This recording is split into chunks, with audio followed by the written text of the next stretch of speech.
કેમ છો દોસ્તો? છેલ્લા ઘણા દિવસથી ઇબોલા વાયરસ વિશે ન્યૂઝપેપર્સમાં આવતું રહે છે. સૌથી પહેલી વાત કે આ વાયરસનો એક પણ કન્ફર્મ કેસ હજુ સુધી ભારતમાં આવ્યો નથી, એટલે ડરવાની બિલકુલ જરૂર નથી. બીજી વસ્તુ કે આ વાયરસ છે શું?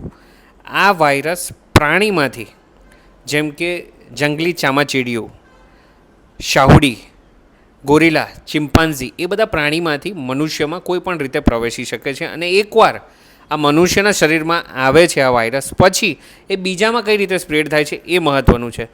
સૌથી પહેલી વાત કે આ અગર તમારી શરીરની ચામડી, હેલ્ધી સ્કિનને કોન્ટેક્ટ થશે તો તમારે બિલકુલ બી ગભરાવાની જરૂર નથી. જો તમારી ચામડી પર કોઈ કટ હોય અથવા તો ઇન્ફેક્ટેડ વ્યક્તિની લાળ કે પછી યુરિન કે ફિકલ મટીરિયલ અથવા તો વીર્ય અથવા બ્રેસ્ટ મિલ્ક કશું પણ જો તમારા કોન્ટેક્ટમાં આવે છે તો તમને આ વાયરસ થવાની શક્યતા રહે છે. સૌથી રાહતની વાત એ છે કે કોરોના વાયરસની જેમ આ વાયરસ હવાથી ફેલાતો નથી.